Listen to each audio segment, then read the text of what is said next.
ಕಾಂಗ್ರೆಸ್ ಅಭ್ಯರ್ಥಿ ಶ್ರೇಯಸ್ ಪಾಟೀಲ್ ಅಧಿಕೃತ ಮತ ಪಡೆಯುವ ಮೂಲಕ ಈ ಬಾರಿ ಜಯಗಳಿಸಲಿದ್ದಾರೆ ಎಂದು ಕೆಪಿಸಿಸಿ ಸದಸ್ಯ ಬಿಎಲ್ ಧರ್ಮೇಗೌಡ ಸುದ್ದಿಗೋಷ್ಠಿ ನಡೆಸಿದರು. ಲೋಕಸಭಾ ಚುನಾವಣೆ ಮುಂದಿನ 26ಕ್ಕೆ ಲೋಕಸಭಾ ಚುನಾವಣೆ ನಡೆದಿದೆ. ನಮ್ಮ ಹಾಸನ ಜಿಲ್ಲೆಯಾದ್ಯಂತ ನಮ್ಮ ಅಭ್ಯರ್ಥಿ ಮಾಜಿ ಲೋಕಸಭಾ ಸದಸ್ಯರು, ಮಂತ್ರಿಗಳು ಹಾಗೆ ಶ್ರೀಕಂಠಯ್ಯನವರ ಇಲ್ಲಿನ ಪತ್ರಿಕಾ ಭವನದಲ್ಲಿ ಸುದ್ದಿಗೋಷ್ಠಿ ನಡೆಸಿ ಮಾತನಾಡಿದ ಅವರು, ಶ್ರೇಯಸ್ ಪಾಟೀಲ್ ಅವರು ಒಬ್ಬ ಸಜ್ಜನ ಹಾಗೂ ನಿಷ್ಠಾವಂತ ಪ್ರಾಮಾಣಿಕ ರಾಜಕಾರಣಿಯಾಗಿದ್ದು ಜಿಲ್ಲೆಯ ಮತದಾರರ ಮನ ಮುಟ್ಟಿದ್ದಾರೆ.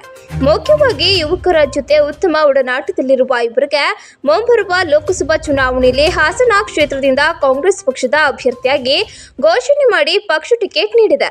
ಶ್ರೇಯಸ್ ಪಾಟೀಲ್ ಅವರಿಗೆ ಜಿಲ್ಲೆಯ ಸಂಸ್ಥಾ ಮತದಾರರು ಜಾತಿಭೇದ ಮರೆತು ಈ ಬಾರಿ 1,50,000ಕ್ಕೂ ಅಧಿಕ ಲೀಡ್ ನೀಡುವ ಮೂಲಕ ಗೆಲ್ಲಿಸಿದ್ದಾರೆ ಎಂದ ಅವರು, ಸಣ್ಣ ಪುಟ್ಟ ಗೊಂದಲವಿದ್ರೂ ಸಹ ಅದನ್ನ ಬಿಟ್ಟು ಎಲ್ಲರೂ ಸಹ ಒಗ್ಗಟ್ಟಿನಿಂದ ಅವರ ಗೆಲುವಿಗೆ ಸಹಕರಿಸಬೇಕು.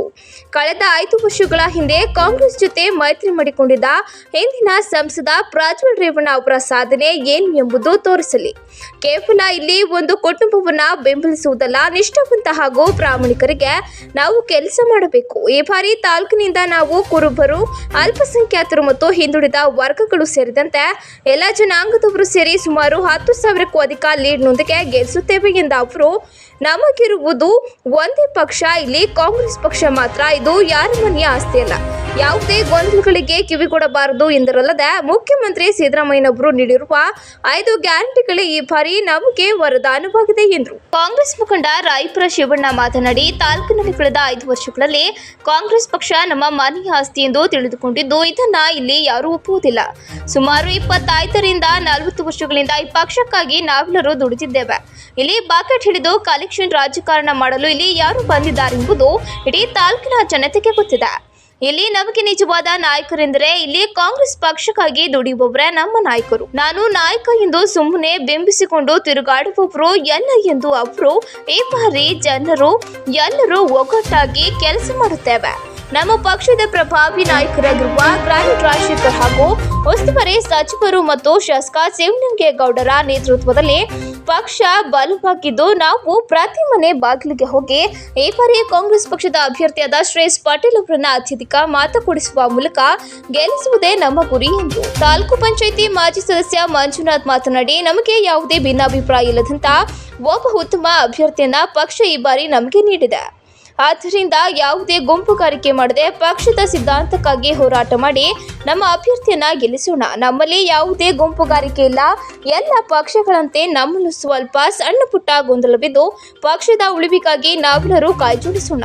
ವಿಧಾನಸಭಾ ಚುನಾವಣೆಯೇ ಬೇರೆ, ಲೋಕಸಭಾ ಚುನಾವಣೆಯೇ ಬೇರೆ. ಆದ್ದರಿಂದ ನಮ್ಮ ನಾಯಕರ ಮಾರ್ಗದರ್ಶನದಲ್ಲಿ ಚುನಾವಣೆಯಲ್ಲಿ ಈ ಬಾರಿ ನಮ್ಮ ಪಕ್ಷದ ಅಭ್ಯರ್ಥಿ ಗೆಲುವಿಗೆ ಸಿದ್ಧರಾಗಬೇಕು ಎಂದರು. ಈ ಸಂದರ್ಭದಲ್ಲಿ ಜಿಲ್ಲಾ ಅಸಂಘಟಿತ ಕಾರ್ಮಿಕರ ಸಂಘದ ಅಧ್ಯಕ್ಷ ಜಾಕಿರ್ ಹುಸೇನ್, ರಾಜ್ಯ ಹಿಂದುಳಿದ ವರ್ಷ ಕಾರ್ಯದರ್ಶಿ ಸತ್ಯನಾರಾಯಣ್, ಮುಖಂಡ ಎಂಜಿ ವೆಂಕಟೇಶ್ ಹಾಜರಿದ್ದರು. ನಮ್ಮ ಮುಸಲ್ಮಾನ್ ಬಾಂಧವರು, ಕುರುಬರು, ಅಲ್ಪಸಂಖ್ಯಾತರು ಮತ್ತು SC ST ಇವರಿಗೆ ಸಾಲಿಡ್ ಓಟ್ ಹೊಡೆಯೋದಕ್ಕೆ ಇವರಿಗೆ ಅನಿಸ್ತಾ ಇದೆ. ಹಾಗೂ ಮುಂದಿನ ಏನು ಮೇಲ್ಜಾತಿ ಇದೆ, ಮುಸ್ಲಿಂ ಪೈಕಿ ಆಗಲಿ, ಲಿಂಗಾಯತ ಪೈಕಿ ಆಗಲಿ ಹಾಗೂ ಬ್ಯಾಕ್ವರ್ಡ್ ಕಮ್ಯುನಿಟಿ ಈ ಸಮುದಾಯಗಳ ಹೋಗಲು ಶ್ರೇಯಸ್ ಪಟೇಲ್ಗೆ ಪ್ಲಸ್ ಆಗುತ್ತೆ ಅಂತ ನನ್ನ ಭಾವನೆ. ಇವರ ಬೆಲು ಕಳೆದ ಬಾರಿ ಚುನಾವಣೆನೇ ಬೇರೆ, ಈ ಬಾರಿ ಚುನಾವಣೆನೇ ಬೇರೆ. ಇವತ್ತಿನ ಇದರಲ್ಲಿ ಒಕ್ಕಲಿಗರೇ ಆಗಲಿ, ದಲಿತರೇ ಆಗಲಿ ಅಥವಾ ವೀರಶೈವ ಮುಂತಾಗಿ ಎಲ್ಲರೂ ಈಗ ಕಾಂಗ್ರೆಸ್ ಪಕ್ಷದಲ್ಲಿ ಸದೃಢ ಪಕ್ಷ ಗಳಿಸಿದ್ದಾರೆ. ಇದರಲ್ಲಿ ಯಾರೇ ಬಕೆಟ್ ಇಟ್ಕೊಳ್ಳಿ ಅಥವಾ ಇದು ಮಾಡಲಿ, ಅವರಲ್ಲಿ ಅಂಥ ಮಹಾನುಭಾವರು ಕ್ಷೇತ್ರ ಬಿಟ್ಟು ಕ್ಷೇತ್ರಕ್ಕೆ ಬಂದು ಅವರೇ ಬಕೆಟ್ ಇಟ್ಕೊಂಡು ಸೆಲೆಕ್ಷನ್ ಅಭ್ಯರ್ಥಿಗಳಾಗಿದ್ದಾರೆ. ನಾವು ಯಾರೋ ಕಾಂಗ್ರೆಸ್ ಕಾರ್ಯಕರ್ತರು ಗ್ರಾಮೀಣ ರಾಜಶೇಖರ್ ಅವರು ವೀರಶೈವ ಪ್ರಭಾವಿ ನಾಯಕರಾಗಿದ್ದಾರೆ. ಅವರ ನೇತೃತ್ವದಲ್ಲಿ KM ಶಿವಲಿಂಗೇಗೌಡರು ಅವರು ಇವತ್ತು ನಮ್ಮ ಹಿರಿಯ ಸೀನಿಯರ್ ಲೀಡರು ಅವ್ರ ನೇತೃತ್ವದಲ್ಲಿ, ಜಿಲ್ಲಾ ಉಸ್ತುವಾರಿ ಮಂತ್ರಿ KN ರಾಜಣ್ಣ ನೇತೃತ್ವದಲ್ಲಿ ನಾವು ಪಕ್ಷಕ್ಕೆ ಸಂಘಟನೆಯಿಂದ ನಾವು ಕೆಲಸ ಮಾಡಿ ಪಕ್ಷದ ಜಯಗಳಿಸ್ತೀವಿ. ನಾವು ಈ ಸರಿ 2024 ಲೋಕಸಭೆಯಲ್ಲಿ ಯಾರೇ ಇಲ್ಲಿ ಮುಖಂಡರು ಬಂದು ಇಲ್ಲಿ ನಮ್ಮ ಪಟಾಕಿ ನಾವು ಬೇಳೆ ಬೇಯಿಸೋದಿಲ್ಲ. ಇಲ್ಲಿ ನಾವು ಇವರು 3 ಜನ ಮುಖಂಡರು ರಾಜಶೇಖರ್, ಶಿವಲಿಂಗೇಗೌಡರು, ರಾಜಣ್ಣವರ ನೇತೃತ್ವದಲ್ಲಿ ನಾವು ಪಕ್ಷ ಸಂಘಟನೆ ಮಾಡಿ ಸದೃಢ ಬೆಳೆದಿದ್ದೀವಿ, ನಾವು ಗೆಲ್ತೀವಿ ನಾವು. ಮಾಡ್ಕೊಂಡಿದ್ದಾರೆ. ಆ ದೃಷ್ಟಿಯಿಂದ ಇಡೀ ಜಿಲ್ಲೆ ಜನ ಇವತ್ತು ಭಾರಿ ಹರ್ಷದಾಯಕವಾಗಿದ್ದಾರೆ. ನಾವು ಗೆಲ್ಲಿಸ್ತೀವಿ ಇವ್ರನ್ನ, ಗೆದ್ದೇ ಗೆಲ್ತಾರೆ. ಅದು ಇವತ್ತು ಏನಾಗಿದೆ, ಜನಸಾಮಾನ್ಯರ ವೋಟರ್ಸ್ ಯಾರಿದ್ದಾರೆ, ಲೀಡರ್ಸ್ ಬಿಟ್ಬಿಟ್ಟು ವೋಟರ್ಸಲ್ಲಿ ಇವತ್ತು ವೇವ್ ಇದ್ದಿದೆ. ಯಾವ ರೀತಿಯಾಗಿ ನಾವು ಅವ್ರನ್ನ ಗೆಲ್ಲಿಸ್ಬೇಕು, ಕೆ ಎಸ್ ಪಾಟೀಲ್ ಅವ್ರನ್ನ ಗೆಲ್ಲಿಸ್ಬೇಕು ಹೇಳ್ಕೊಂಡಿದೆ.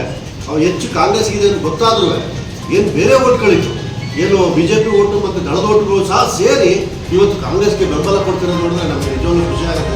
ನಾವು 100% ಕೆ ಎಸ್ ಪಾಟೀಲ್ 2 ಲಕ್ಷ ಲೀಡಲ್ಲಿ ಈ ಸಲ ಭಾರಿ ಬಹುಮತದಿಂದ ಗೆಲ್ತಾರೆ ಅಂತ ನಮ್ಮ ಎಲ್ಲರ ಭರವಸೆ ಇದೆ.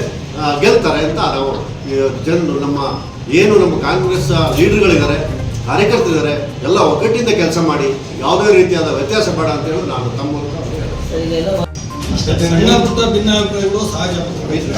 ಅದನ್ನ ಎಲ್ಲ ಬದಿಗೊತ್ತಿ ಈ ಚುನಾವಣೆಯಲ್ಲಿ ಅವರಿಗೋಸ್ಕರವಾಗಿ ಏನೇ ತೊಂದರೆಗಳಿದ್ರು ಎಲ್ಲ ಒಗ್ಗಟ್ಟಿಗೆ ಕೆಲಸ ಮಾಡಿ ಪಕ್ಷನ ಗೆಲ್ಲಿಸ್ತೀವಿ ಅನ್ನೋ ಒಂದು ಭರವಸೆ ನಮ್ಮಲ್ಲಿ. ಈಗ ಮುಂದಿನ ವಾರ ಬಂದು ಕಾರ್ಯಕರ್ತರು ಸಂಘಟನೆ ಮಾಡ್ಕೊಂಡು ಅಭಿಪ್ರಾಯ ಎಲ್ಲ ಸೂಚನೆ ಮಾಡ್ಕೊಂಡು